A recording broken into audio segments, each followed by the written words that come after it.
Ahí empezamos con la segunda parte de esta capacitación.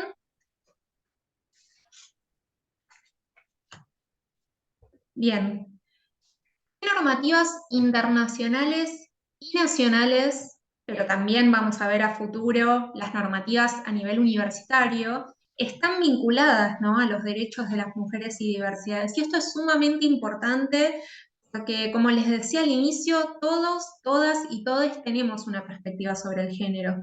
Particularmente nosotras nos situamos en una perspectiva de derechos. Es decir, lo que estamos comentando no es una opinión, no es simplemente una mirada política, ¿no?, sobre la problemática, sino una mirada amparada en la normativa tanto internacional como nacional y universitaria que tenemos hasta hoy en día y que consideramos sumamente proteger, ¿no?, en especial en la coyuntura política en la que nos encontramos.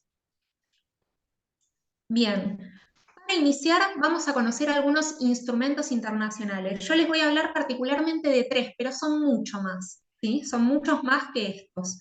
En primer lugar, la Convención para la Eliminación de todas las formas de discriminación contra la mujer, perteneciente a la CEDAW. La Convención para prevenir, sancionar y erradicar la violencia contra las mujeres, la Convención de Belém do Pará, que Cami les mencionó un poco. Y por último, los principios de Yogyakarta. Algo importante para decir es que algunos de estos instrumentos internacionales, como el primero que vamos a conocer de la CEDAW, están amparados en nuestra Constitución Nacional, tienen jerarquía constitucional. Esto es decir, esto significa que ya sea la Convención de la CEDAW o nuestra Constitución tienen la misma jerarquía, la misma importancia. Esto según la última reforma constitucional del año 94, ¿no? Bueno, comencemos por la primera convención, ¿no?, para la eliminación de todas las formas de discriminación contra la mujer, aprobada en el año 79. Esta convención promueve la igualdad entre varones y mujeres. La concepción de la igualdad se menciona continuamente en esta convención, ¿no? Y además establece discriminaciones directas e indirectas que ahora vamos a conocer, pero sí les quería traer un breve fragmento de esta convención.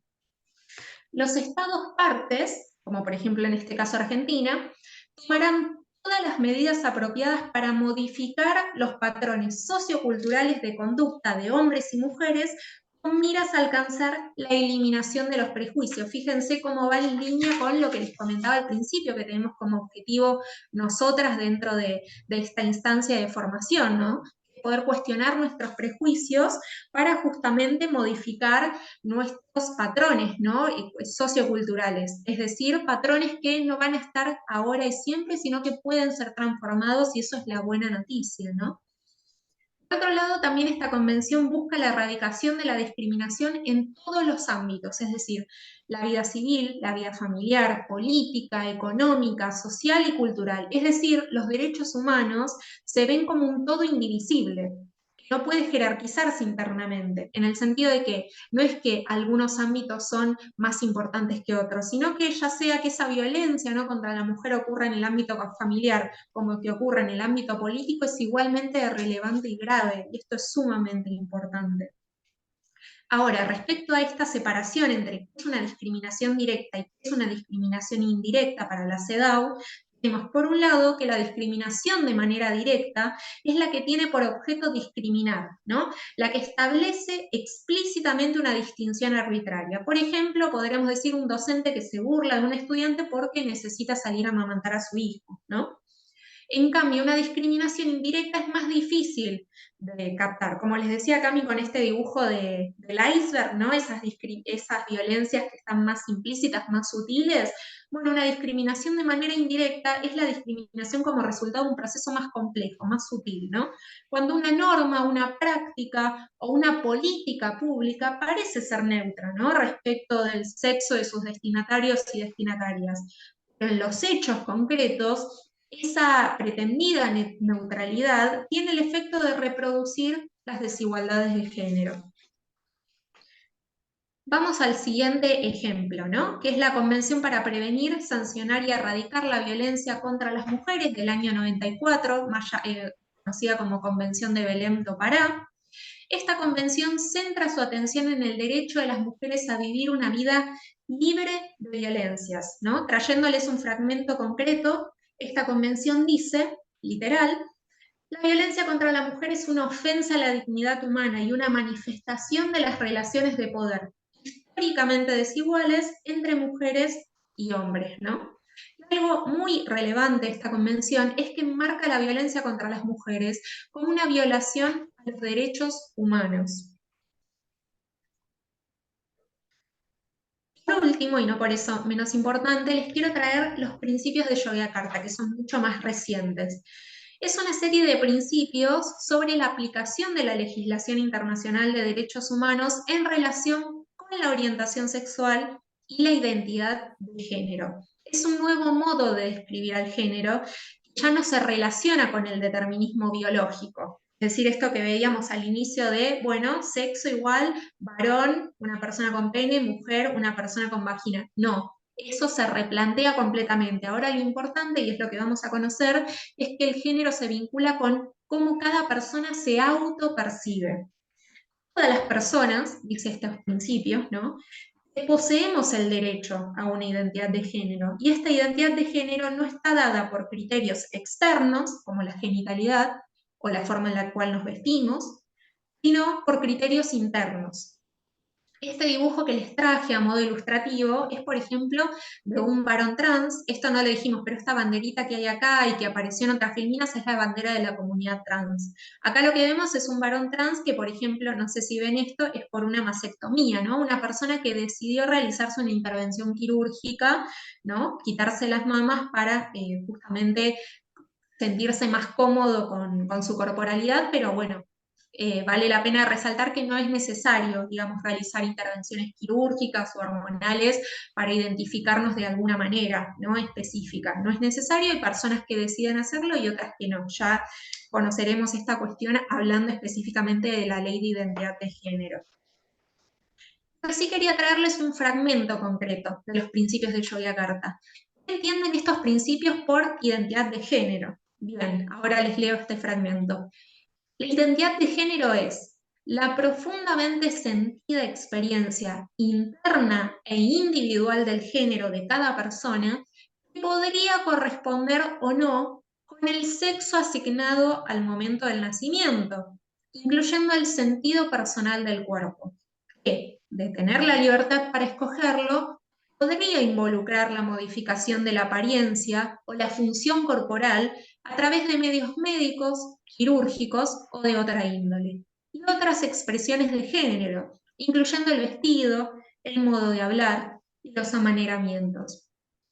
Bien, traduzcamos esto. ¿Qué nos está queriendo decir los principios de Yogyakarta?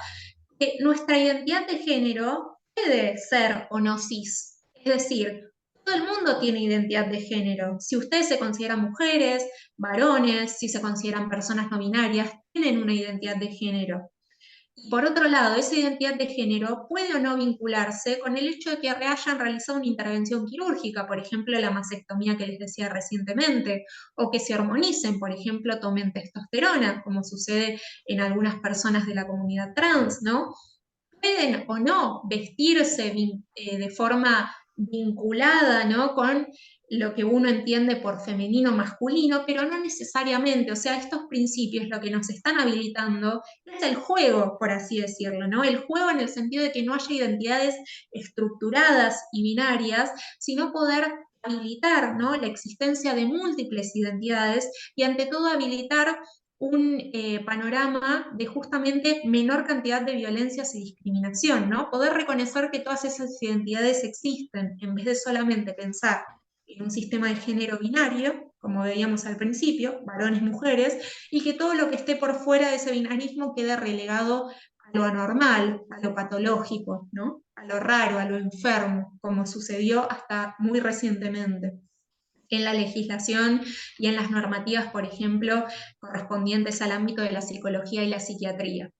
Esta foto que les traigo acá, de una marcha reciente, esta persona es Gabriela Mancilla, que es la presidenta de la Asociación Civil Infancias Libres, que acá está la bandera, ¿no? Y ella tiene este cartel que dice: la genitalidad no define el género de mi hija.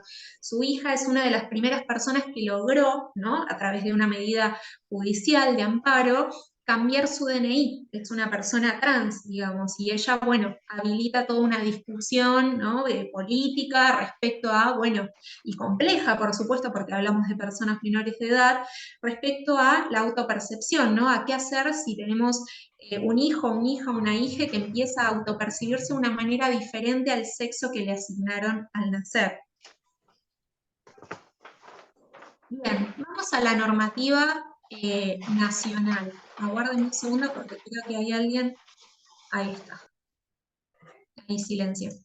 Bien, vamos a la normativa nacional. Algunas de las tantas normativas que tenemos. La primera no me voy a detener mucho, se las mencionó Cami, ¿no? La Ley de Protección Integral para prevenir, sancionar y erradicar la violencia contra las mujeres en los ámbitos donde desarrollan sus relaciones interpersonales. Una ley del año 2003. En segundo lugar, tenemos la Ley de Matrimonio Civil, más conocida como Ley de Matrimonio Igualitario, ¿no?, que habilita el matrimonio entre personas del mismo sexo, del año 2010. Tenemos la Ley de Identidad de Género del año 2012, sumamente importante. Acá vemos la foto de cuando se le entregó el DNI a Diana Zacayán, que es la persona que les mencionó al inicio Cami, ¿no?, respecto a una persona que sufrió una situación de travesticidio. Bien, la Ley de Identidad de Género se ampara en los principios de Yogyakarta. La Ley de Identidad de Género nos habilita a poder cambiar nuestro DNI si lo deseamos, en el apartado de sexo, ¿no?, que tiene solamente 2 letras, la M de masculino, la F de femenino. Bien, podemos cambiarlo si lo deseamos, pero a la vez, y esto es muy importante, si deseamos no cambiar nuestro DNI por el motivo que fuere, igualmente tenemos derecho a que respeten nuestra identidad autopercibida. Voy a volver al ejemplo que les decía antes. Supongamos que mi DNI dice que me llamo Juan y que mi sexo es masculino. Sin embargo, yo me autopercibo Leila y me considero una mujer. Vamos a ese ejemplo. Yo tengo el derecho a que en todas las instituciones, incluida por ejemplo mi universidad, respeten mi identidad, aunque no haya cambiado ese DNI. Y ahí es sumamente importante los instrumentos que tenemos a la mano, las herramientas que tenemos a mano que vamos a conocer a futuro respecto a nuestro ámbito universitario, y también les voy a traer algunas estrategias para que podamos aplicar esto con nuestros estudiantes. Bien. Y algo también interesante, la Ley de Identidad de Género lo que menciona es que tengamos o no una obra social, privada, o nos atendamos en el hospital público, tenemos el derecho a que nos cubran de forma gratuita los tratamientos de hormonización o las intervenciones quirúrgicas. Como bien dijimos, no es un requisito excluyente para ser, por ejemplo, una persona trans. Si quiero, me opero, si no, no. Si quiero, me hormonizo. No hay ningún problema. Pero lo importante es entender que esta ley nos habilita no solamente a las personas trans, sino a todo el mundo a tener más derechos de los que ya teníamos. Si queremos, hacemos uso de esta ley. Si queremos, el día de mañana podemos cambiarnos el sexo que figura en nuestro DNI y el nombre que figura en nuestro DNI, y si queremos, no. Pero es una herramienta más que tenemos a disposición y, como les decía, enmarcado en la normativa internacional. Bueno, después tenemos la ley Micaela, que les comentó al inicio Viole. Y por último, 2 leyes más que les quiero traer. En el primer caso una ley, en el segundo caso un decreto presidencial. La Ley de Promoción del Acceso al Empleo Formal para Personas Travestis, Transexuales y Transgénero, llamada Diana Zacayán y Loana Berkis, ¿no?, en homenaje a estas 2 activistas, ¿no? Acá vemos una foto de uno de los momentos en los cuales se le estaba dando tratamiento legislativo, ¿no?, a la ley. Y esta ley es muy importante porque lo que determina es que como mínimo un 1% de la administración pública nacional, y esto incluye a las universidades, tiene que estar conformado por personas travestis, transexuales y transgénero. Esto también incluye a personas no binarias. Muchas veces hablar de cupo es algo incómodo, ¿no? Como pensemos cuando se estaba tratando el cupo femenino. Porque bueno, para muchas personas eso implica un privilegio. Bueno, yo lo que les vengo a traer como propuesta es todo lo contrario. Esto lo que implica es ampliar la capacidad de acceso, de permanencia de derechos para las personas que históricamente tienen desigualdades para poder acceder y permanecer a esos derechos. Traducido, vamos a un ejemplo concreto estadístico, ¿sí? Hablando del informe de la Revolución de las Mariposas, por ejemplo, que les mencionaba Cami anteriormente. Voy a hablar de un ejemplo de la trayectoria de vida de una persona travesti o trans, en especial una feminidad trans. La asunción de género de esa persona se da muchas veces en edades tempranas, siendo menores de edad, pero la consecuencia que eso tiene para el ámbito familiar en el cual está inserta esa persona es muchas veces situaciones como mínimo de discriminación y como máximo de expulsión de ese hogar. Las personas travestis y trans, siendo menores de edad, se van de sus casas, lo cual implica, por ejemplo, detener la trayectoria educativa, no pueden continuar sus estudios, es decir, fíjense que yo no hablo de abandono, lo cual es una palabra que muchas veces tiene una connotación de responsabilidad individual. No, no, no es abandono. La persona no puede continuar sus estudios porque tuvo que irse de su casa. Si se va de su casa, tiene que conseguir trabajo siendo menor de edad. ¿Y saben lo que sucede muchas veces? Bueno, las personas trans y travestis inician de forma temprana el trabajo vinculado a la prostitución o trabajo sexual. Esto, como les decía Cami, las mayores violencias se dan en la calle, que son violencias con clientes, son violencias con la policía, que les pide coimas para poder ejercer su trabajo. Es decir, fijémonos cómo hay una amplia complejidad a nivel de las desigualdades estructurales que posee esta población específica. Entonces, como una persona que no pudo terminar su secundario, que tuvo que irse de su casa, que no tiene los requisitos mínimos necesarios para poder tener un contrato a su nombre y muchas veces termina viviendo de forma hacinada en una pensión, ¿no? En una habitación con muchas más personas, generalmente de la propia comunidad, ¿no? Se empiezan a armar familias entre pares, podríamos decir, en vez de una familia, un vínculo más con la familia de origen.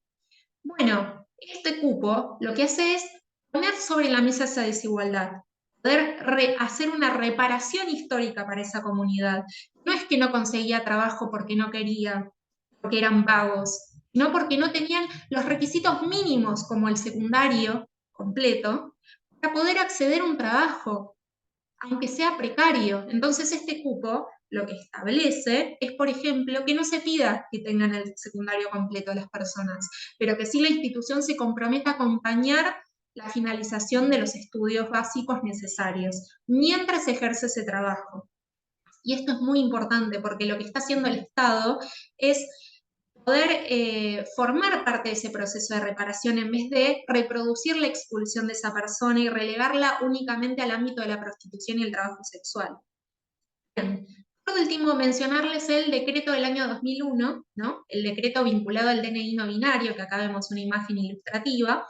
Lo que hace este decreto es incorporar la posibilidad de optar por la nomenclatura X en el apartado de sexo, en el DNI y en el pasaporte, y así con el objetivo de reconocer aquellas identidades de género que se encuentran por fuera del binarismo varón-mujer. Es decir, hoy en día tenemos tres opciones para nuestro DNI.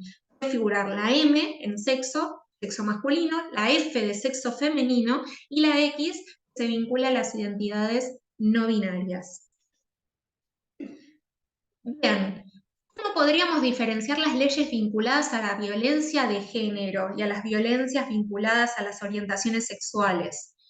Podríamos diferenciarlas entre leyes de primera generación y leyes de segunda generación. Las leyes de primera generación situaban el problema de la violencia machista en el ámbito doméstico e intrafamiliar, el ámbito, podríamos decir, privado. Era esta ley que les mencionaba Cami, ¿no? La Ley Nacional de Protección contra la Violencia Familiar. En el año 94 sancionaba los maltratos y las lesiones físicas y psíquicas originadas en el grupo familiar, entendiendo este grupo, ¿no? Este grupo al originado en matrimonio o unión de hecho. Pero ¿cuál es el problema? Ya nos estaba viendo que había violencias que excedían lo doméstico, ¿no? Pensemos en las noticias, en los titulares de aquellas épocas, se hablaba de crímenes pasionales inclusive, ¿no? Como si el hecho de que sucediera lo que hoy llamamos un femicidio fuera producto en realidad de una cuestión afectiva entre las dos partes, ¿no? No reconocer esa violencia enmarcada en una problemática estructural.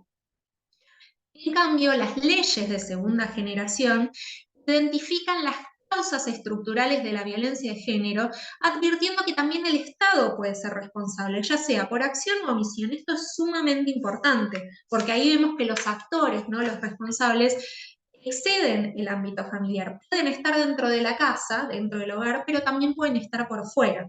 Lo que hacen estas leyes es detectar distintos tipos de manifestaciones y ámbitos en donde la violencia se produce, ¿no? Puede suceder en el trabajo, en la calle, en los medios de comunicación, como les contaba Cami antes. Y acá, por supuesto, se enmarcan las violencias machistas como una violación a los derechos humanos, ¿no? Se definen medidas de protección integral, el endurecimiento de ciertas sanciones, la tipificación del femicidio, las sanciones contra el acoso callejero y cibernético que les mencionaba Cami. Y ahora sí, vayamos específicamente a lo que nos concierne, ¿no? Que es nuestra universidad. Y en este caso vamos a empezar por el sistema universitario argentino, es decir, excediendo a la Universidad San Juan Bosco, pensando en términos federales. Yo voy a seguir el artículo que escribieron Vázquez Lava y Pérez Tort, llamado La Segunda Gran Reforma Universitaria. Lo que plantea es los avances que hoy tenemos en materia de género dentro de nuestras universidades son una segunda gran reforma, pensando en una continuidad de la primera reforma universitaria, ¿no? La del año 1918, cuando jóvenes universitarios se levantaron, ¿no? Contra las estructuras conservadoras universitarias, y gracias a esa reforma tenemos hoy en día la autonomía universitaria, el cogobierno, ¿no? El manifiesto liminar que establece una mayor democratización de nuestras universidades. Bueno, lo que plantean estas autoras es que entre los años 80 y 90 ya se empezaba a visorar una gran reforma, una nueva gran reforma con perspectiva de género.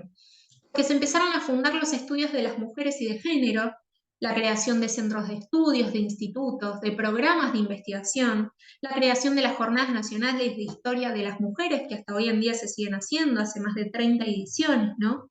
Es decir, los avances, ¿no? En materia de género dieron pie a que en 2014, como vamos a ver ahora en una pequeña línea del tiempo, comenzar un proceso de profundización de las políticas de género en las universidades. Es decir, hubo experiencias pioneras que empezaron a abrir grietas dentro de las universidades.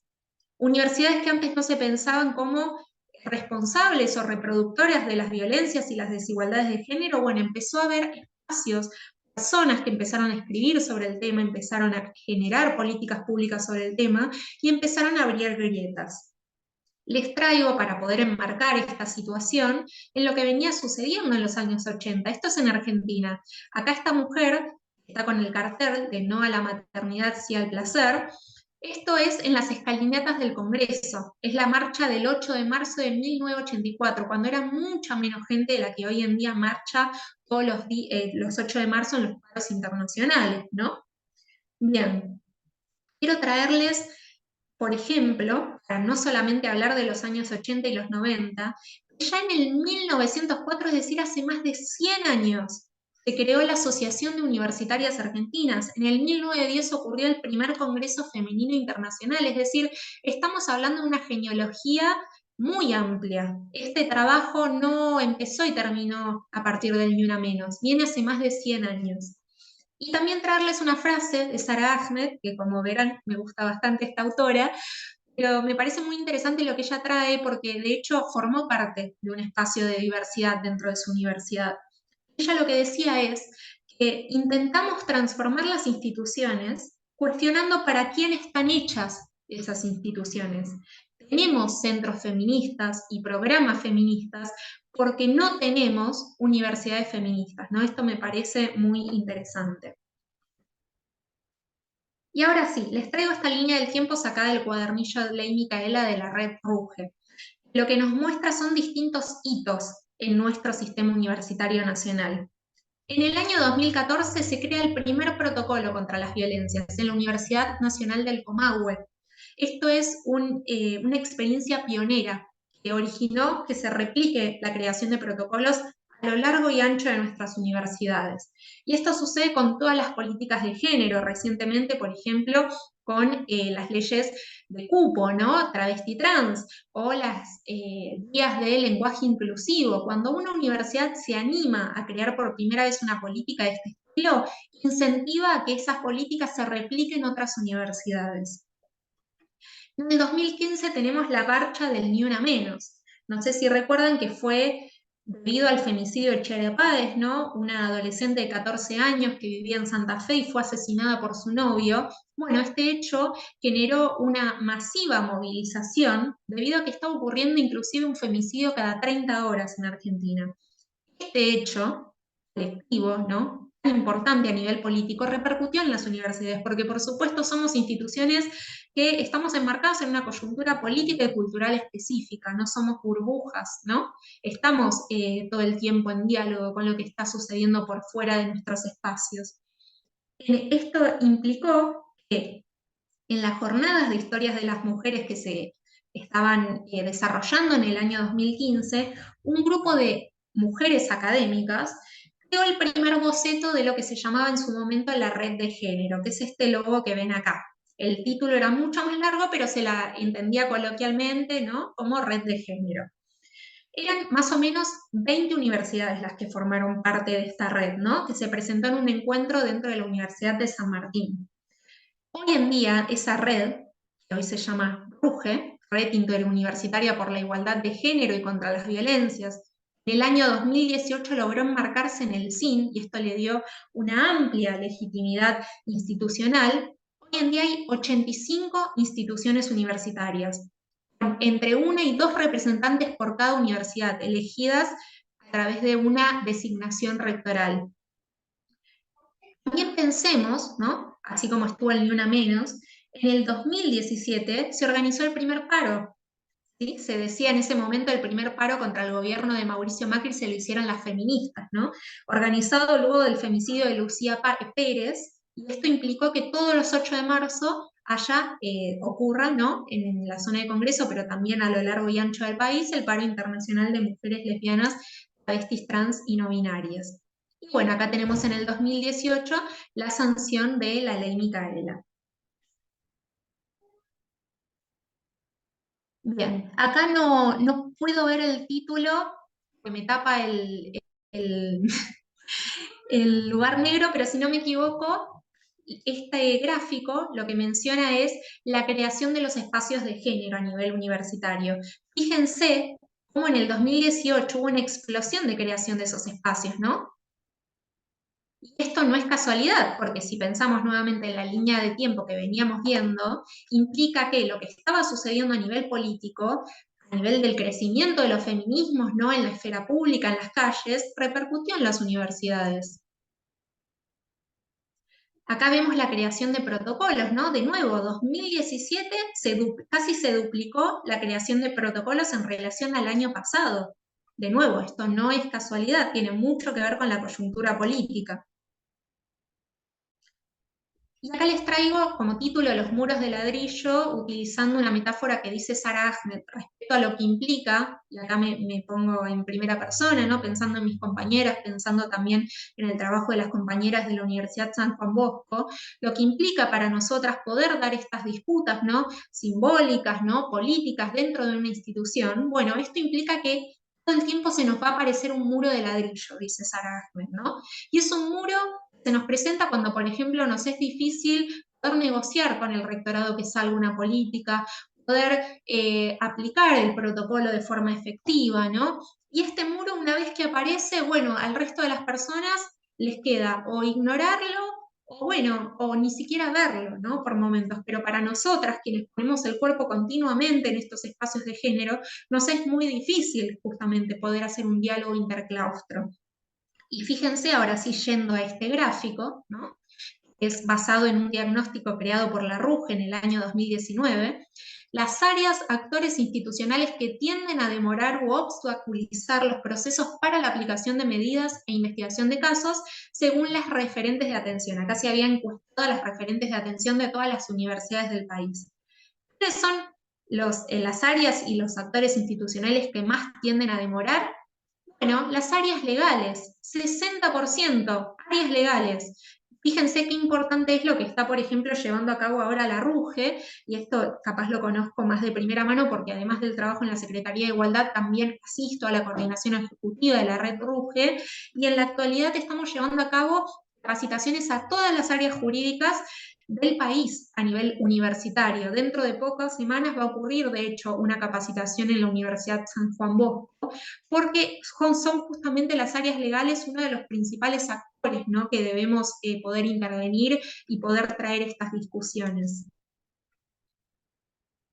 Bien, eso que llaman militancia es trabajo no pago. ¿A qué me refiero con esto? Bueno, es una frase que, digamos, estoy tratando de basarme en también otra frase que se utiliza mucho en los movimientos feministas respecto a eso que llaman amor es trabajo no pago, ¿no? Para poner en discusión las tareas de cuidados, que las personas feminizadas muchas veces cuidamos a nuestros hijos, nuestros sobrines, o realizamos tareas domésticas de forma, entre comillas, gratuitas, que se toma como algo vinculado a lo amoroso, a lo afectivo, cuando en realidad eso es trabajo, eso implica horas que nos demanda diariamente poder llevar a cabo en nuestros hogares, ¿no? Y que eso también perjudica, como vamos a ver más adelante, nuestro trabajo en otros espacios, ¿no? Como por ejemplo el docente.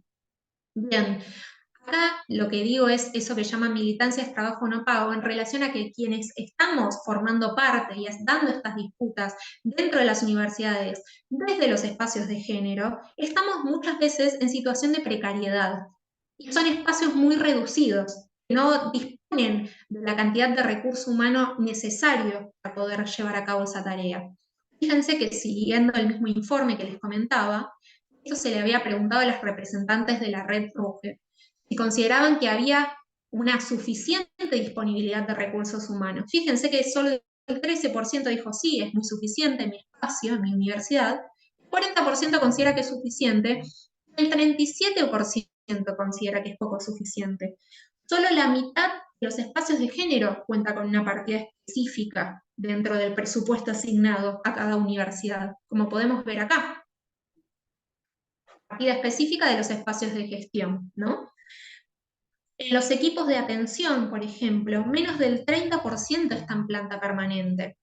Y esto lo traigo, voy a traer un breve ejemplo, ¿no? Pero muchas veces una persona que tiene una designación no docente atiende casos y realiza capacitaciones y realiza trabajo administrativo, ¿no?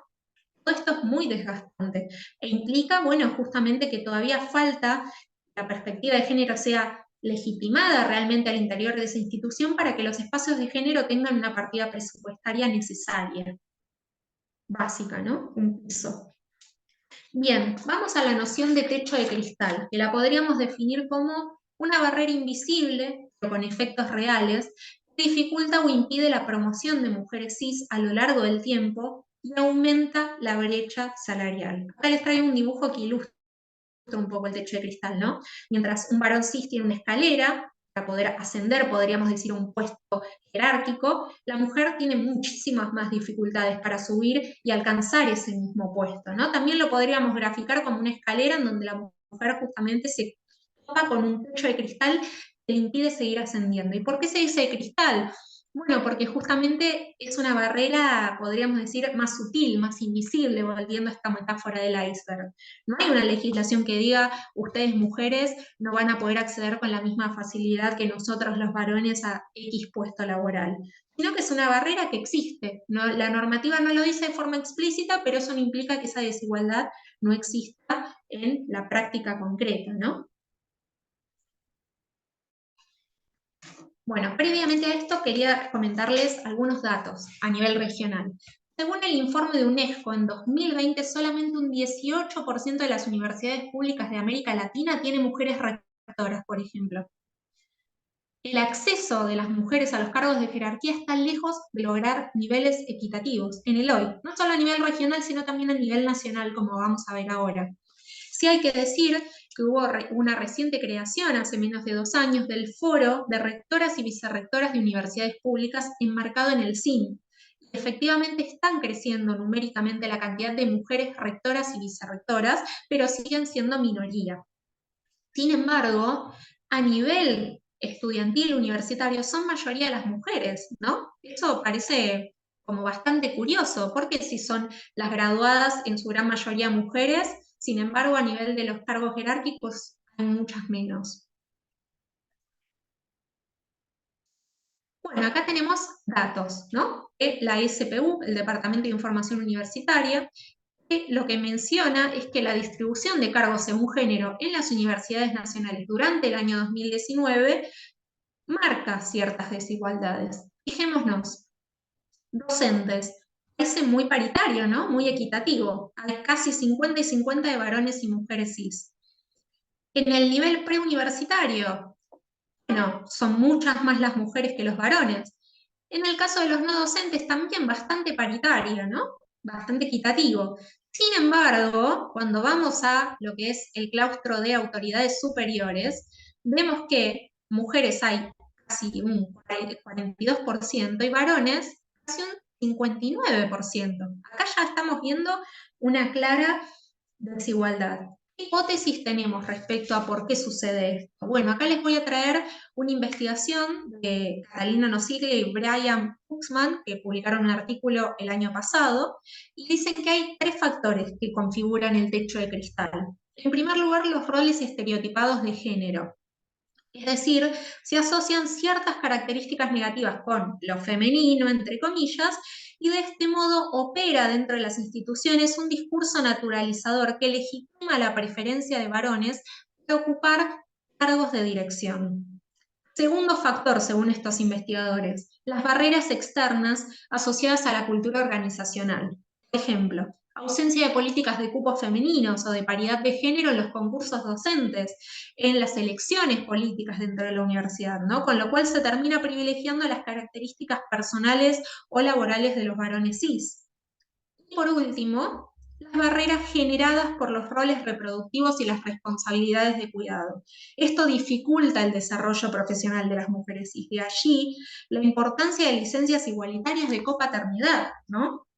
Y acá, por ejemplo, les quiero traer una problemática que seguramente les sea conocida, ¿no? El acceso a la carrera docente universitaria, ¿no? Como bien sabemos, hay generalmente un exceso de los cargos simples e interinos, que son mucho más inestables, porque el propio sistema universitario, ¿qué nos exige a los docentes?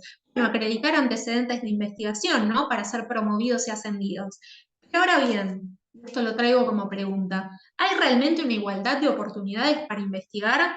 ¿Las mujeres cis suelen tener mayor carga de horas de cuidado, de tareas de cuidado?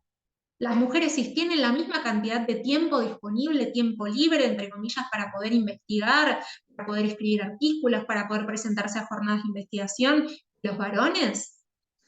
Entonces es sumamente importante que haya políticas, ¿no?, dentro del sistema universitario que reconozcan estas desigualdades, para poder justamente fomentar un mayor panorama de igualdad de oportunidades, sin importar nuestro género. Bueno, siguiendo con el informe de la SPU, distribución de cargos según categoría y género, autoridades superiores, año 2019, en azul oscuro tenemos los masculinos y en azul claro los femeninos, ¿no? Fijémonos, rector, presidente, 13% de mujeres cis. Vicerrector aumenta un poco más, 31%, secretario de universidad 35%, decano baja un poco, 34% de mujeres, y vicedecano es donde hay casi cierta paridad. ¿Qué desafíos institucionales tenemos según el cuadernillo Ley Micaela creado por la red RUGE? Por un lado, interpelar los estereotipos y los roles de género en los espacios políticos de la universidad. Por el otro, diseñar estrategias para el acceso, permanencia y desarrollo de las mujeres empobrecidas, racializadas, discapacitadas, migrantes, LGBTIQ+, en las instituciones universitarias públicas, ¿no?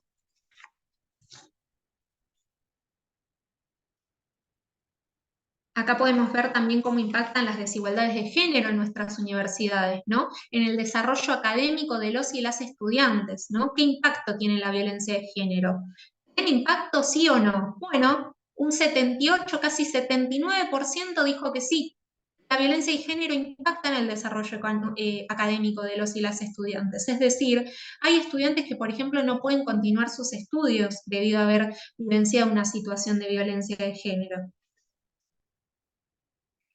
Y ahora, yendo a la complejidad específica, implica pensar a la comunidad de la diversidad y disidencia sexual dentro de nuestra universidad.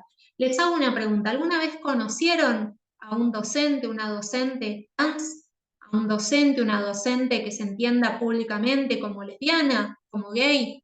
¿Hubieron estudiantes trans y travestis en las aulas? Quizás a esta pregunta la respuesta que me den sea negativa. Y quizás se pregunten por qué, ¿no? ¿Por qué dentro de mi aula no tengo a personas que no sean cis heterosexuales? ¿Por qué dentro de mi claustro docente no hay tampoco personas pertenecientes a esa comunidad? Y bueno, ahí tenemos que volver a lo que les comentaba anteriormente y vamos a ver en esta tabla, ¿no? Del primer relevamiento sobre condiciones de vida de la población trans travesti de la provincia de Buenos Aires, por ejemplo, aunque este dato también se replica a nivel nacional. Vemos que en el caso de personas travestis, trans y no binarias, el secundario incompleto alcanza un 28%. Fíjense cómo si vamos al nivel universitario, universitario completo 2,17%, menos de un 3% de la población travesti, trans y no binaria en Buenos Aires logró tener un título universitario.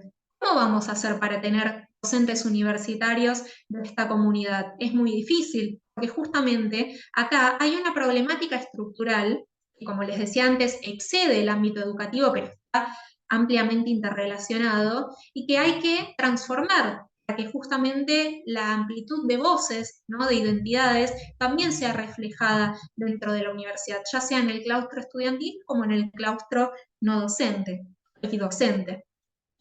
En este sentido, les quería traer un ejemplo muy concreto, ¿no? de mi tesis de grado, que fue sobre experiencias educativas de la población travesti trans en el Bachillerato Popular Mochacelis, que es un bachillerato, hoy en día asociación civil, pero también que da clases, ¿no? A personas de la comunidad y no, también, personas heterosexuales también cursan, lesbianas, gays, etcétera, para poder terminar su secundario. Yo logré entrevistar a personas que pertenecían a este espacio, ya sean estudiantes, docentes, no docentes, graduades, y lo que me comentaban en muchos casos es que cuando habían estudiado en su secundario anteriormente, se sentían bichos raros, ¿no? Había algo de que no podían lograr sentirse incluidos en esa institución y sumado a las problemáticas económicas, laborales, tuvieron que dejar de asistir a esa escuela.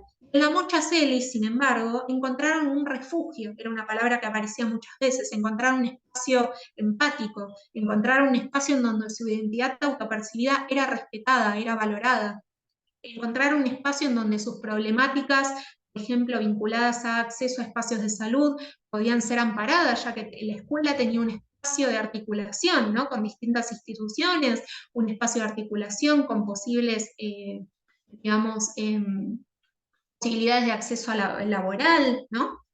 Es decir, es un caso testigo la Mocha Celis, una escuela que existe hace más de 10 años, en donde justamente se reconoció esta desigualdad, se la puso sobre la mesa y se logró una estadística muy baja de deserción educativa, a diferencia del sistema educativo formal. Y esto me parece interesante traerlo como experiencia, porque como vamos a ver más adelante, nosotros como docentes podemos intervenir en esta desigualdad, podemos aportar, podemos hacer algo diferente para lograr que las personas de la comunidad LGBTI más logren sentirse incluidas, ¿no? Dentro del espacio educativo que conformamos. Bueno, siguiendo con este caso del relevamiento que les comentaba de Buenos Aires, respecto a las personas que tuvieron que dejar de asistir a la escuela, cuando se les preguntó el motivo, dijeron en un 25% por tener que trabajar, y fíjense que en un casi 15% situaciones de discriminación por mi identidad, expresión de género, 12% porque tuve que irme de mi casa, ¿no? 12% por falta de dinero. Y les traigo una frase de Loana Berkins, ella dice, cuando una travesti ingresa a la universidad cambia la vida de esa persona, pero cuando muchas travestis entran a la universidad le cambian la vida a la sociedad, ¿no? Poniendo sobre la mesa esto que les comentaba, si solamente el 3% de la población travesti trans logra recibirse en las universidades, bueno, hasta que esa situación cambie quizás van a pasar algunos años. Eso no quita lo que tienen para decirnos los activismos trans y travestis a la academia es sumamente importante, ¿no? Y de ahí la importancia de que la universidad abra sus puertas a estas voces activistas que quizás no tienen la legitimidad académica que muchas veces se exige como requisito para ser docentes, sí tienen la legitimidad en su propio cuerpo, en su propia experiencia de vida, para poder traernos, ¿no?, una mirada diferente respecto a esta matriz de género que les comentaba antes, ¿no?, la matriz de género heterosis patriarcal, cómo repercute en sus experiencias de vida y cómo repercute en nosotros y qué responsabilidad tenemos en ese sentido. Bien, algunos ejemplos de políticas de diversidad en la universidad. Traje algunos, pero son muchos más. Por un lado, el cupo laboral, travesti, trans y no binario, ¿sí? Como les decía, se ampara en una ley nacional y que muchas universidades están respondiendo. Tenemos casos muy interesantes, como el de la Universidad de Rosario, ¿no?, que superó el piso del 1%, está más o menos en el 5% hoy en día. Tenemos el caso del lenguaje inclusivo, ¿no? Lo que propone es dar recomendaciones para todos los claustros a que amplíen, ¿no?, las barreras que existen históricamente en el lenguaje, en el sentido de que nuestro lenguaje es androcéntrico, es decir, pone a los varones en un lugar de centralidad. Cuando nosotros, por ejemplo, decimos bienvenidos, ¿no?, el primer día de una clase, ¿qué sucede en esa O final? No, por supuesto, nosotros aprendimos en la escuela de que en ese bienvenido se está incluyendo a todo el mundo, porque en esa O, que está marcada en masculino, ese masculino sería genérico, es decir, representaría la totalidad de la humanidad, por así decirlo. Esto se ampara, bueno, en una visión androcéntrica. Ay, sí, ¿alguien quiere? Ay, bueno, ahí silencié, había un micrófono abierto. Bien. Como les decía, esta situación se ampara en una desigualdad histórica que reproduce, por ejemplo, la ciencia, ¿no?, y que no me voy a centrar en eso porque no tenemos tiempo. Bueno, de a poco las universidades van intentando transformarlo, aplicando una guía de lenguaje inclusivo que da recomendaciones a, por ejemplo, a los docentes, que ahora me voy a concentrar en eso, de cómo poder aplicarlo. Y que sea recomendación es importante porque significa que no es obligatorio, ¿no?, sino que se recomienda utilizarlo, pero la opción queda en cada persona. Por otro lado, cambios registrales a la ley de identidad de género. ¿Se acuerdan que les decía que en la ley de identidad de género, según el artículo 12, si yo no cambio mi DNI, igualmente tienen que respetar mi identidad? Bueno, esto en la teoría suena muy lindo, en la práctica es muy difícil. Entonces, hay formularios, por ejemplo en la UNA, que Cami tiene mucho más conocimiento que yo en esta cuestión, ¿no? Hay formularios para poder habilitar a estas personas a que digan cuál es su nombre elegido, qué pronombres utilizan, porque hay 3 tipos de pronombres: él, ella y ella, ¿no? Por ejemplo, yo en este momento me estoy nombrando en femenino, pero también uso pronombres neutros. Bueno, estas cuestiones son reflejadas en un formulario y luego se aplica todo el sistema de la universidad. Es decir, cada vez que esa persona va a realizar un trámite o cada vez que esa persona le toman el listado en una clase, va a figurar con su nombre y su pronombre que elige. Y esto es muy importante para evitar situaciones incómodas, ¿no? Y bueno, por otro lado, por supuesto, programas de sensibilización, difusión, información, que son muy heterogéneos a lo largo del sistema universitario. Pero sí les quería proponer, ¿no?, traerles esta propuesta, ¿no?, de, bueno, como docentes, ¿qué estrategias tenemos para poder respetar los nombres autopercibidos de los estudiantes? Y acá imaginemos la situación de una primera clase, ¿no? Cuando tomamos lista de asistencia, cuando quizás les pedimos que se presenten. Bueno, agregarles que al presentarse cuenten su nombre y cuál pronombre utilizan. Esto va a ser interesante no solo para nosotros, para poder hacer un chequeo de si hay quizás algún nombre que tachar. Por ejemplo, volviendo a este ejemplo, ¿no?, de yo tomo la palabra y digo que me llamo Leila, pero cuando el docente ve mi apellido figura Juan. Bueno, tacho Juan y pongo Leila. Así yo lo tengo presente, pero además sirve para que los propios estudiantes sepan también cómo se llaman entre sí, qué pronombres utilizan, ¿no? Habilitamos un espacio mucho más positivo y mucho menos incómodo. Inclusive nosotros mismos podemos decir qué pronombres utilizamos. Fíjense que, por ejemplo, en mi usuario de Zoom, yo puse entre paréntesis mis pronombres, ¿no? Esto lo podemos tener en cuenta en una clase de Zoom, como también en una clase presencial. Recordemos que todo el mundo utiliza pronombres, seamos personas cis o seamos personas trans. Por ejemplo, una mujer cis muy posiblemente use pronombres femeninos, un varón cis posiblemente utilice pronombres masculinos. pero si lo mencionamos, ya estamos habilitando ese espacio. Y bueno, y por último, esto que ya mencioné, agregar esos pronombres al costado de la lista y chequear si hay algún nombre que tachar. Y ahora le doy la palabra a Cami. Bien, bueno, muchas gracias, Ley. Clarísimo todo, además. Yo, acá en este último tramo, la verdad que nos estamos acercando al final, quiero que sepan, fue una jornada larga, pero espero que muy productiva también para ustedes. Queríamos traerle de ejemplo, a modo de ejemplo, sí, el caso de nuestra universidad, la Universidad Nacional de las Artes, antes de meternos de lleno con la normativa y los instrumentos propios de la Universidad Nacional de la Patagonia San Juan Bosco. No voy a profundizar tanto en esta cuestión porque entiendo que no tienen por qué capacitarse en cómo funciona nuestra universidad, pero sirve a modo de ejemplo de cómo determinadas políticas universitarias fomentan, digamos, la transversalización de la perspectiva de género en el sistema universitario. Partamos de la base de que la Universidad Nacional de las Artes actualmente está bajo la rectoría, digamos, de Sandra Torlucci, que es hoy en día la coordinadora ejecutiva de la RUGE, si no me equivoco el título. Es decir, que es una de las personas más influyentes dentro del ámbito universitario eh, para que, o sea, como contexto de bancada, por así decirlo, institucional y política en un ámbito universitario, ¿no? En la Universidad Nacional de las Artes en particular, en 2017 se crea su protocolo, que es actualizado posteriormente. En este contexto, ¿no?, de creaciones de protocolos que mencionaba antes Ley, se inserta este primer protocolo de la universidad en 2017, que luego recibe una actualización en 2019 junto a la adhesión de la Ley Micaela, y en 2021 se crea la Secretaría de Igualdad, Derechos y Diversidad. Esto es interesante porque en este orden que también mencionaba Ley antes, la secretaría dentro del rectorado es, en nuestro caso por lo menos, la jerarquía más alta que puede adoptar un espacio de esas características. Eso es sumamente importante porque cuenta con toda una serie de, por un lado, recursos, pero también legitimidad a la hora de impulsar políticas que nos ha posibilitado, sí, sancionar y propulsar un montón de políticas en muy poco tiempo, o sea, de 2021 a esta parte, muchísimas nada, políticas interesantes que ahora les voy a comentar. Em, la posibilidad también que habilita, ¿no?, la creación de una secretaría es que pueda dividirse en sus áreas de trabajo, ¿no?, en pensar las políticas de transversalización de género de manera más ampliada y no solo para la atención de los casos de violencia, ¿no?, que son por ahí las primeras políticas institucionales que suelen tener la mayoría de las universidades cuando empiezan a incursionar en políticas vinculadas a género.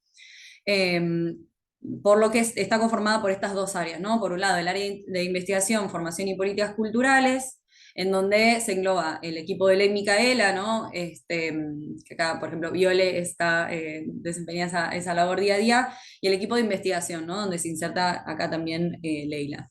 Y por otro lado, el área de intervención y promoción de derechos, que en mi caso es donde yo me encuentro inserta, que comprende los dispositivos y los instrumentos específicos para la intervención de situaciones de diferente índole. En principio recoge el protocolo que ya estaba sancionado en la universidad y muy recientemente, a principios de este año, crea la Consejería en Promoción de Derechos en Salud y Género a raíz de las demandas y los nuevos emergentes, sobre todo en un contexto de pospandemia. Dicho esto, me pareció interesante traer por ahí algunas de las normativas, ¿no?, que pudimos ir llevando adelante en ese tiempo, más que nada para pensar, bueno, en forma de qué política se puede pensar esta transversalización de género en el sistema universitario en general, ¿no? Por un lado, dentro de lo que es formación en general, se creó un programa de investigación y un seminario de formación permanente que se dicta de manera cuatrimestral. Por otro lado, se sancionó un sistema de puntos de acreditación para Ley Micaela, para que la capacitación de Ley Micaela no sea una cosa de una sola vez, ¿no?, sino como un plan integral a lo largo del tiempo. Vamos a ver que dentro de la Universidad Nacional de la Patagonia San Juan Bosco tiene una política muy similar para pensar la formación permanente y a lo largo del tiempo. Esta en particular lo que hace es establecer un puntaje que se debe alcanzar, que no puede ser cumplido básicamente de una única vez, sino a partir de varias instancias de capacitación y actividades, digamos, de alguna manera establecer un piso un poco más amplio para la capacitación. Y después políticas vinculadas a, por ejemplo, la comunidad LGTB en general o la población trans en particular, como este formulario de solicitud de cambio registral, que era un poco lo que nombraba Ley. Me voy a detener un poco en esto porque en un momento acá preguntaban, ¿no? En el chat, cómo se tramita el título, actas de materias, etcétera, cuando no hay modificación en el DNI. Bueno, según la normativa nacional, digamos, la ley de identidad de género, que es un poco lo que recoge esta normativa que estaba nombrando, eh, básicamente no puede ser, o sea, el nombre elegido de la persona tiene que ser respetado en cualquier caso, o sea, independientemente de haya hecho o no la rectificación en el DNI. Ahora bien, sabemos que por la naturaleza burocrática de algunos trámites y demás, eso puede suponer algunas dificultades, más que nada de la convalidación de datos entre diferentes áreas o a diferentes niveles dentro, qué sé yo, una cosa es dentro de la universidad, pero otra cosa es cuando vas al banco a cobrar, no sé, el sueldo de la universidad. Bueno, para eso existe un sistema que establece la propia normativa de la ley nacional de, digamos, a partir del apellido, la sigla del nombre asignado al nacer, con el nombre elegido de la persona adelante y el DNI, básicamente una suerte como de nombre código que pueda referir a la persona y la pueda identificar singularmente dentro de ese sistema. Nosotras en la UNA lo que hicimos fue estandarizar un poco ese procedimiento de solicitud para evitar la exposición de los datos sensibles y esta cosa de que te pidan el DNI y tener que andar exponiendo permanentemente por ahí el nombre que te asignaron al nacer o el sexo asignado o género asignado al nacer. eh, para eso, suavizar o matizar un poco ese tránsito, porque entendemos que una de las cosas que resultan más expulsivas, sobre todo para la población trans, que ya es bastante difícil acceder al sistema universitario, es que no se respete su identidad autopercibida. Em, Después, ahí Viola está poniendo un ejemplo en el chat. Después, por ejemplo, otra normativa que me parece bastante interesante y que ustedes les pueden llegar a convocar como docentes para que bueno, se pueda pensar en esta universidad, no estoy al tanto de por ahí si ya existe una legislación al respecto, es la contemplación de la perspectiva de género en los procesos de concursos docentes. Esto me parece sumamente interesante. Fue una discusión que tuvimos hacia el interior de la universidad que fue difícil de llevar. Como todo esto no sale tampoco así nomás, por más que la rectora sea la coordinadora ejecutiva de la RUGE. Pero básicamente se modificó el concurso docente para que, por un lado, el jurado tenga que estar capacitado en ley Micaela, ¿sí? Que tenga perspectiva de género, y que además en los antecedentes, digamos, en el CV de las personas se contemplen las tareas de cuidado dentro de su trayectoria, porque se sabe que, como esto que traía ley, hay algo de la producción académica, ¿sí? Y de esa carrera académica e intelectual y laboral que, o sea, que estadísticamente se ve interrumpida por los momentos de gestación y los primeros años de vida de las crianzas. Entonces es como, o sea, es una forma de dar cuenta de que ese proceso y de que esas interrupciones no fue falta de voluntad, falta de interés en la continuidad académica y no los hace menos competentes para ejercer esos cargos, sino que, bueno, se debe a que han ocupado esas tareas de cuidado y han transitado esos cambios en su vida. A ver, voy a fijarme si me queda alguna más que valga la pena nombrar, pero esas serían más o menos algunas que quería traer. Bueno, el cupo laboral trans, que acá en la Universidad de San Juan Bosco también la han incorporado.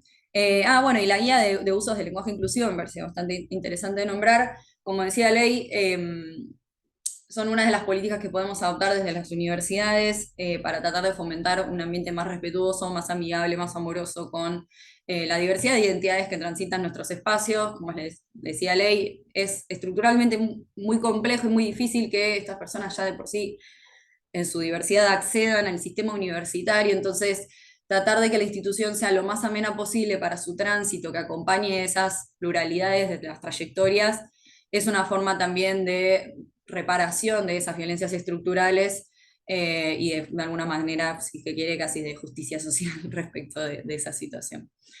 Bueno, pasamos a la siguiente filmina, nos vamos a meter un poco más de lleno, sí, con las normativas y los instrumentos de la Universidad Nacional de la Patagonia San Juan Bosco.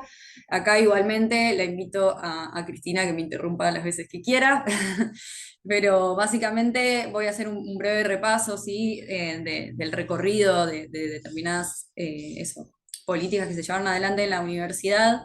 Eh, este, mm, Desde 2016 se vienen llevando instancias de formación, de capacitación y sensibilización en la temática. Particularmente se destaca en 2018 la incorporación de la Universidad de San Juan Bosco a la RUGE, la red RUGE, esto que mencionaba Ley, ¿no? Es una red que en su primer momento contaba con muy poquita participación de las universidades nacionales y hoy cuenta con más de 60 universidades nacionales, si no me equivoco. Em, Bien, en 2019 en particular se aprueba en lo general, ¿no? Un programa para prevenir, detectar, intervenir y erradicar violencias por razones de género, que establece un primer protocolo, digamos, una discusión sobre un primer protocolo dentro de la universidad, teniendo en cuenta sus particularidades, ¿no? O sea, no es lo mismo, en nuestro caso, por ejemplo, la Universidad Nacional de las Artes tiene las unidades académicas, pero es una única sede, por así decirlo, está todo más o menos, o sea, mucho más interconectado en ese sentido y legisla en relación a las unidades académicas. En el caso de la San Juan Bosco, tenemos estas 4 sedes que a su vez tienen sus unidades académicas. Entonces, bueno, es una normativa específica que contempla la especificidad de su universidad y su población. Pasamos a la siguiente, bueno, adhiere ahí también a la ley Micaela, 2019, que es el año clave en relación a la ley Micaela.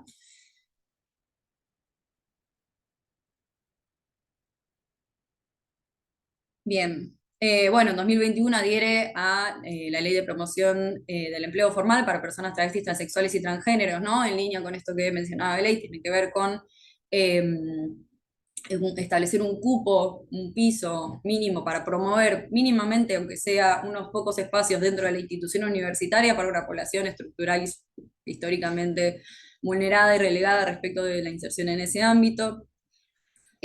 Bueno, continuamos con un montón de actividades de capacitación y sensibilización. Bien, pasemos a lo siguiente.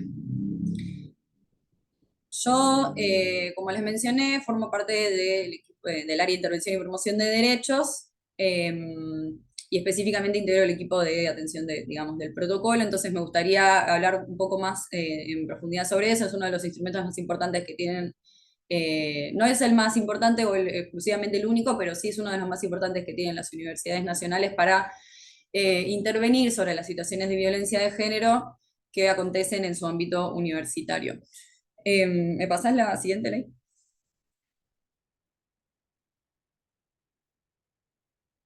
Bien. Sí, esto lo quería nombrar brevemente dentro del plan progresivo de fortalecimiento para prevenir, detectar, intervenir y erradicar violencias por razones de género de la comunidad universitaria, que está marcado en la resolución 65 de 2022.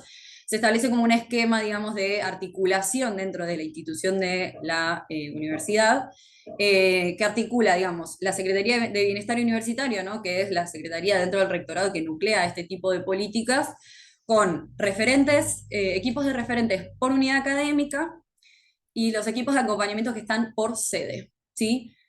Este, sí, Cristina, ¿querés intervenir? Intervenir tranquila. Hola, ¿qué tal? ¿Me escuchan?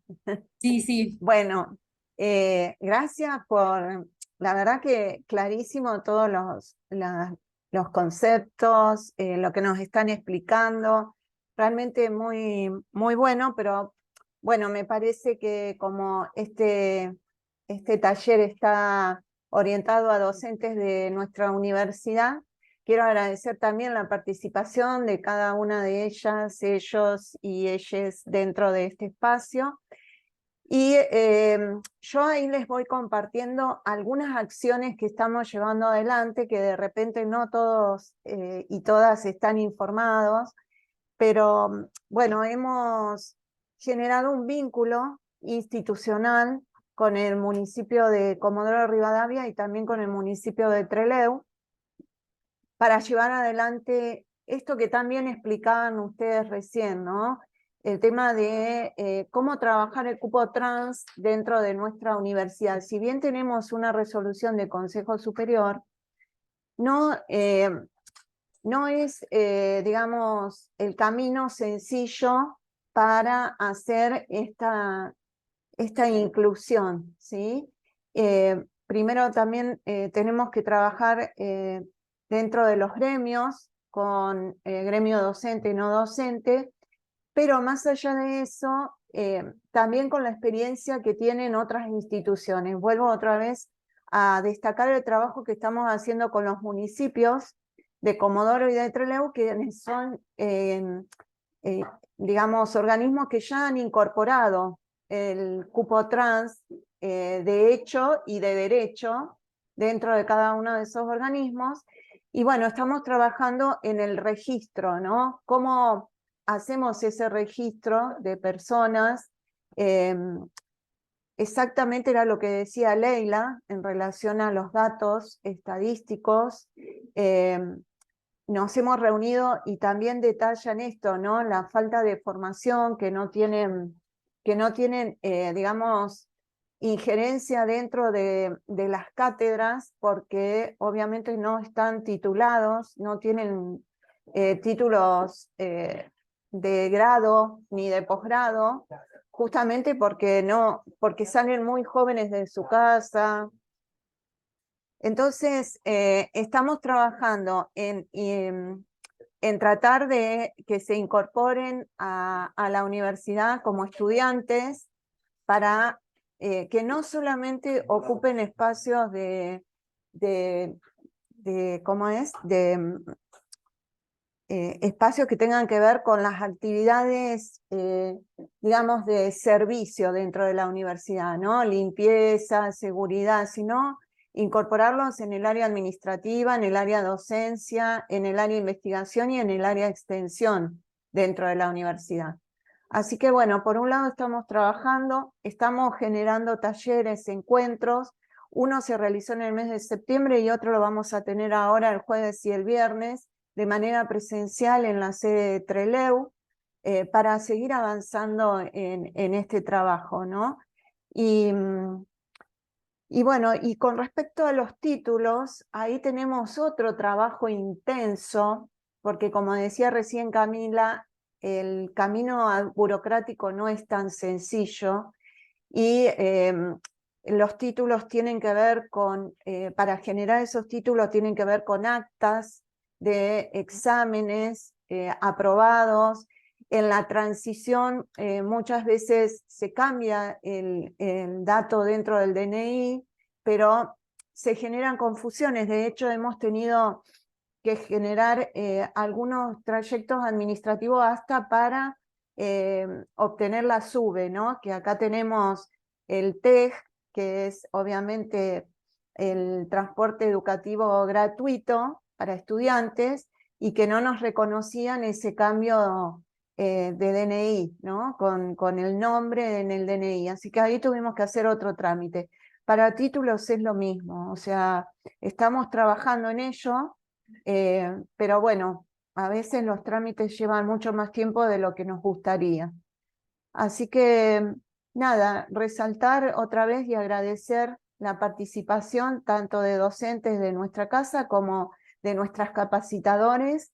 Esta actividad es una acción de formación continua, y por eso todas las reglamentaciones que tenemos dentro de nuestra universidad son obviamente actualizadas y de manera dinámica, así que siempre pedimos que participen en la actualización y en la modificación de las reglamentaciones que ya tenemos para mejorar las acciones dentro de la universidad.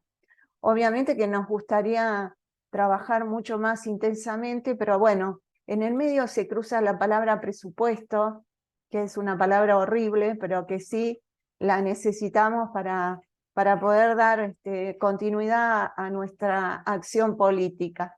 Así que muchas gracias, y yo quedo a disposición de quienes están participando para hacer futuros encuentros en relación a lo que es la normativa institucional y para seguir trabajando en ello. Gracias. Bueno, muchas gracias, Cristina, por la intervención. Ahora que lo traías a colación, me había olvidado de mencionar eso, que fue un logro sumamente importante, de hecho, en la UNA, que fue esto, ¿no? Lo de los títulos no binarios, o bueno, los títulos según la identidad de género de cada quien, que fue una lucha muy grande que se llevó principalmente desde la RUGE, tal vez, ¿no? Pero bueno, Sandra por ahí en primera persona, en articulación con el Ministerio de Educación, con el RENAPER. Por ahí le hice un poco más de ese proceso de discusión, pero básicamente fue un desafío muy, muy grande sistematizar eso, porque es eso, una cosa es legislar dentro de los límites de la institución, ¿no? Qué sé yo, el formulario de solicitud de cambio registral, qué sé yo, eso, los cambios en las actas, qué sé yo, este pequeño gesto que puede llegar a tenerles docentes que decía ley. Y otra cosa es que la universidad pueda emitir un título válido y que tenga validez en otras instituciones, ¿no? Porque la gente que transita la universidad después quiere ir, insertarse en diferentes ámbitos, por lo que es una discusión sumamente compleja, sumamente compleja. En ese sentido también traer otra de las cosas que mencionabas, Cristina, que es esto de la articulación con otras instituciones que tienen por ahí determinados recorridos o experiencias. En ese sentido, por ahí volver a poner en valor específicamente la labor que se hace desde la RUGE. Tengan en cuenta que, o sea, son más de 60 universidades que se encuentran, que intercambian desde sus pluralidades de experiencias a lo largo y ancho del país, con sus diferentes dificultades y adversidades, pero que permanentemente se van nutriendo a partir de su experiencia justamente para abonar a nuevas políticas, legislaciones. Bueno, sin ir más lejos, nosotras somos de la Universidad Nacional de las Artes y nos han convocado, ¿no?, a poder brindar este tipo de capacitaciones. Tiene que ver con eso, digamos, es un espacio donde se intercambian también todos esos recursos y un punto de apoyo para que justamente estas cuestiones vinculadas a presupuestos, a voluntades políticas y demás se puedan matizar un poco y podamos seguir accionando y nada, promoviendo políticas en pos de la igualdad de género y contra las violencias y demás, más allá de las adversidades y las coyunturas políticas también. Así que bueno, nada, pasemos, si te parece, Ley, a la siguiente filmina. Así, no quiero que nos vayamos sin hablar un poco del protocolo que tiene la universidad. Voy a hablar en términos más generales, obviamente, y Cristina, obviamente, puede saldar todas las dudas que puedan surgir, que yo no sepa contestar. Pero bueno, el protocolo específico, ¿sí?, de la Universidad de San Juan Bosco se enmarca en la resolución 5219, que era la que mencionábamos antes, de propuesta de programa para prevenir, detectar, intervenir y erradicar violencias por razones de género en el ámbito de la universidad. ¿Sí? Como les decía, los protocolos son los primeros instrumentos que se reglamentan dentro de las universidades nacionales. A veces arrancan con todos equipitos ad honorem, o ya después luego se van institucionalizando y formalizando esos espacios dentro de la universidad, pero generalmente, institucionalmente hablando, arrancan con esto, con un protocolo de atención a las situaciones de violencia de género, que son las formas más extremas que tienen estas desigualdades de género, como veíamos antes, sin llegar al extremo del femicidio, aunque lamentablemente a veces también, para ir permeando, interviniendo, nada, todas estas violencias dentro de la vida universitaria cotidiana. A partir de ahí se suelen ampliar, bueno, estas instancias de sensibilización, de formación, de capacitación, que son por ahí las que más abonan a la instancia de prevención de las violencias, ¿no? Evitar llegar al punto en donde ya se ha cometido determinada acción, ante la cual hay que intervenir, obviamente, sino interceder un paso antes, ¿no? Desde la prevención, desde la toma de conciencia respecto de, bueno, cuáles son desnaturalizar los roles de género, las desigualdades y demás, y detectar de forma temprana situaciones que, nada, son violentas o pueden ser potencialmente violentas en relación al género. A ver, pásame la siguiente, Ley. Bien, sobre el protocolo específico de la universidad, básicamente el ámbito de aplicación comprende a todas las relaciones interpersonales, principalmente laborales, educativas y recreativas, pero ya sean temporales o permanentes, que se desarrollen dentro del marco de la universidad. ¿Sí? Esto comprende tanto los ámbitos, por así decirlo, físicos, como los foros o como el campus virtual, digamos, todo lo que sea de la universidad, ¿sí? Y en donde se desenvuelvan las actividades de la universidad y entre los actores de la universidad. está regida, bueno, por los principios rectores de la debida diligencia, es decir, como del debido proceso, el respeto y la confidencialidad. Esto es fundamental, los procesos de denuncia en relación a las violencias de género son sumamente delicados, tienen mucho que ver con tiempos subjetivos y con información muy sensible. El respeto y la confidencialidad desde la escucha que establecen los equipos de atención es fundamental. Y en ese sentido, me adelanto a otro de los principios rectores, que es el abordaje integral e interdisciplinario. La conformación de esos equipos de manera interdisciplinaria para abordar de manera integral la violencia es fundamental. Y en ese sentido, la universidad ha hecho un trabajo bastante interesante, quiero decir, ¿no? En permear en cada una de las sedes y permear en cada una de las unidades académicas de cada sede con diferentes equipos de trabajo que se articulan entre sí para atender de manera adecuada este tipo de situaciones que, de nuevo, son por demás delicadas. Exacto, ¿no? Como dice Cristina, la escucha la realizan estos equipos, ¿no? Para preservar la confidencialidad y el debido proceso, y son quienes generan estos expedientes que son de carácter reservado, es decir, no son de divulgación pública. Y trabajan con las autoridades de las unidades académicas, exacto. En esta escucha confidencial también se busca la garantización de la no revictimización, ¿no? Es importante que conozcamos los instrumentos institucionales para que las denuncias se canalicen institucionalmente de la mejor manera posible, para evitar que esta persona ande boyando por diferentes espacios y áreas y pueda acudir de la forma más directa y temprana posible al espacio adecuado para atender esa situación.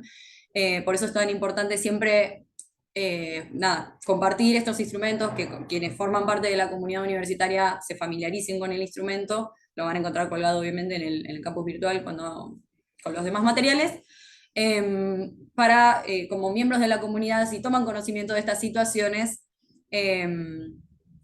puedan acercarse a consultar ustedes mismos o acercarle la información a quien la necesita.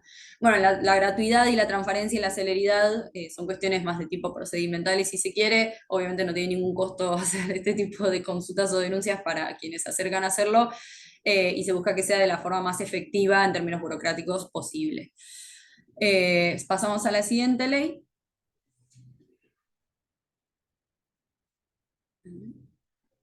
Ahí está. Bien. Para cerrar un poco lo del protocolo, puse un poco una síntesis de cuáles son las situaciones que comprende, ¿sí? Que son, por un lado, los hechos de violencia sexual, según lo que establece el Código Penal, ¿sí? Esto se vincula mucho con las violencias de género que ya estuvimos mencionando previamente, ¿no? El acoso sexual en su diversidad, en su multiplicidad, ¿sí? Puede ser de tipo más leve, como establecíamos en la tipificación de las violencias de género en el sistema universitario, o más elevadas o más graves. Hechos de connotación sexista, por ahí más del orden de lo simbólico, ¿sí? Los comentarios socavan el autoestima o promueven la discriminación, etc. Y hechos que configuren violencia conforme a la ley contra actos discriminatorios, la ley de protección integral de las mujeres y la ley de identidad de género. Es decir, las leyes que citan en el cuerpo del protocolo como fundamentos para la normativa, ¿sí? De nuevo, lo que nombrábamos antes, como la violencia sexual, física, económica, patrimonial, etcétera, política. Bien, ¿cómo hacer una consulta o denuncia dentro del marco del protocolo? Ahí están los mails institucionales, también lo copió Cristina en el chat. También existen algunos espacios físicos en las sedes, pero básicamente por la vía de las casillas, que es una vía confidencial y que solamente manejan los equipos de atención, es una vía confiable y efectiva para la realización de estas consultas y denuncias desde cualquier punto y en cualquier sede y unidad académica de la institución. No sé si, Cristina, querés agregar algo más del protocolo antes de que pasemos de página. Bien, ok. Bueno, No, perdón. sí. Nada, resaltar esto, ¿no? Que las actuaciones sí o sí se reciben por el correo electrónico, después dependiendo de cómo sea la situación, nosotros pedimos ya algo más personalizado, un número de celular, un correo electrónico, algo que nos permita generar los espacios de escucha y articular y ver de qué manera nos encontramos para poder avanzar. Lo que sí quiero un poco resaltar es en la palabra celeridad, ¿no? Trabajamos en ese tema, pero las actuaciones tienen que ser, digamos, de alguna manera bien coordinadas y muy prolijas, porque si muchas veces la denuncia sale por fuera de la institución, ya entra Fiscalía o entra la Cámara a solicitarnos información de esos expedientes que, si no están bien elaborados, con todo el cuidado, ¿no?, del procedimiento que tiene que ver con la escucha, tanto de las personas que denuncian como de persona que es denunciada, de personas que de alguna manera intervienen. Bueno, cómo fuimos relevando toda esa información. Si no somos cuidadosos, la Cámara desestima todo eso y nos vuelve atrás todo el proceso. Entonces, es muy importante la celeridad en cuanto a la actuación.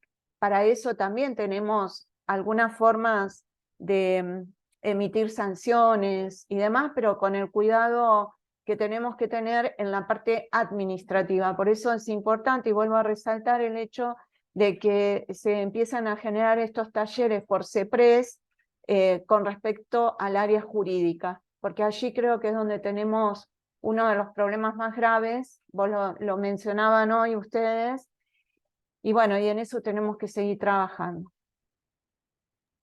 Buenísimo, sí, buenísimo esto que traes. No iba a profundizar mucho sobre eso, pero ya que lo traías a colación, en la UNA nos pasa lo mismo. Nuestro protocolo, de hecho, es muy parecido. Se comprenden situaciones muy similares y tenemos procedimientos muy similares. Y ciertamente una cosa que sucede mucho en muchas universidades, como mostraba estadísticamente antes Ley, es que los equipos de atención trabajan muy bien, generalmente muy bien, con mucho cuidado, con mucho respeto y con mucha celeridad, y que muchas veces las trabas las encuentran generalmente más que nada en las áreas jurídicas o en articulación por ahí con, no sé, con gestión o con otras áreas, pero generalmente los equipos trabajan muy bien. En ese sentido, dos cosas. Sí, por un lado, destacar la importancia de que se estén llevando adelante estas capacitaciones para las áreas jurídicas que también mencionábamos, porque es muy importante que se capaciten en perspectiva de género, no solo para a la hora de acudir con celeridad a este tipo de procedimientos, sino a la hora de el proceso de investigación, que la prueba y que demás, que a veces se basa en un criterio jurídico muy rígido, muy tradicional, y no tienen en cuenta justamente cómo permean esas desigualdades de poder y de género en esas relaciones y cómo leer eso en la prueba. De hecho, una de las cosas que se incorporan desde esa perspectiva es la idea de que el propio testimonio es una prueba, ¿no es cierto? Y eso en el sistema jurídico a veces presenta un montón de trabas y de dificultades.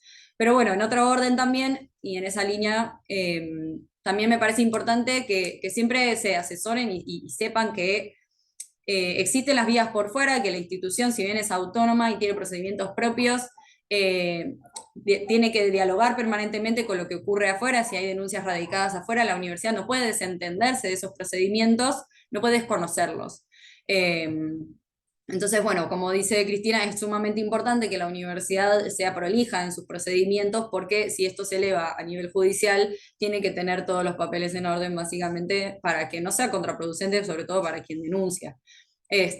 Porque muchas veces una cosa que también puede suceder cuando acontece un delito, que a veces es del orden penal, a veces las personas no se animan todavía a radicar una denuncia en el fuero judicial, pero quieren radicarla en la universidad porque, bueno, es una persona del ámbito universitario, y si esa otra persona toma conocimiento, por ahí sí es quien eleva la denuncia a nivel jurídico por difamación, etcétera, tipo atentado contra el honor y esas cuestiones. Y entonces le conviene mucho a esa persona estar bien cuidada, bien asesorada y poder elevar la discusión al mismo nivel y que no salga perjudicada de ese procedimiento. Pero bueno, ese es el asesoramiento que también hacen desde los equipos de la universidad, obviamente no solo en las injerencias de la universidad, sino que sabrán asesorar con recursos o derivaciones en dónde pueden asesorarse si necesitan llevar esa situación a nivel jurídico, a elevarla, digamos, por fuera de la institución. Bueno, eso es todo por mi parte. Vamos con el cierre, Viol, te lo dejo a ti. Bueno, sé que fue una capacitación un poco larga y espero que no haya sido muy abrumador todo lo que estuvimos viendo y que sirva.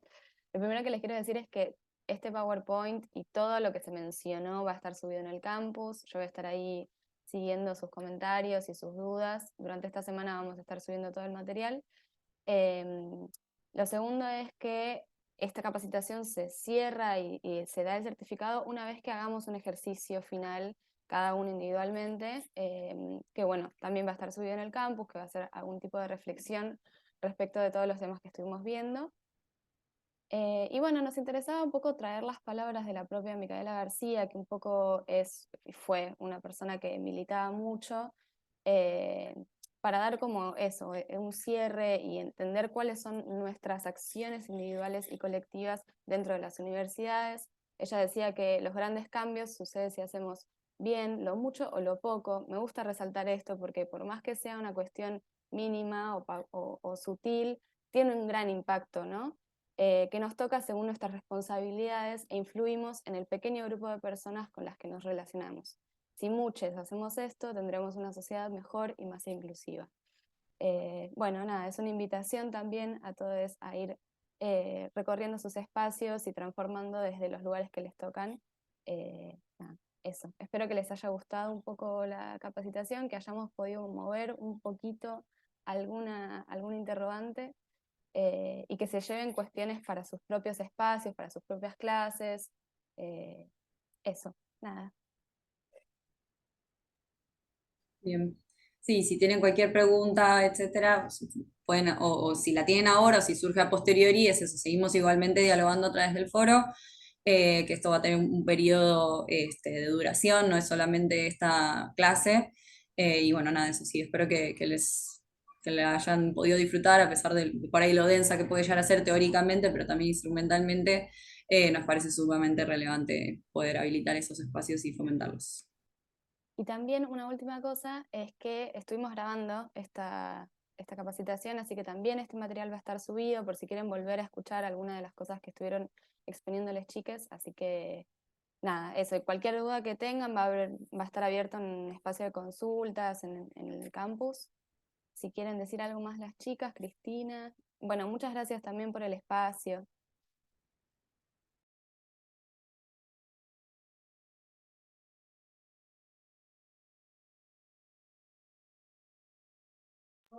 Muchas gracias. Seguimos en contacto a través del campus. Ahí están pidiendo el link para el campus. Pueden ingresar en el campus virtual de la universidad, en Rectorado, Secretaría de Bienestar Universitario, y ahí van a encontrar el link para acceder al campus. Gracias de nuevo a las capacitadoras y gracias a les asistentes. Muchas gracias.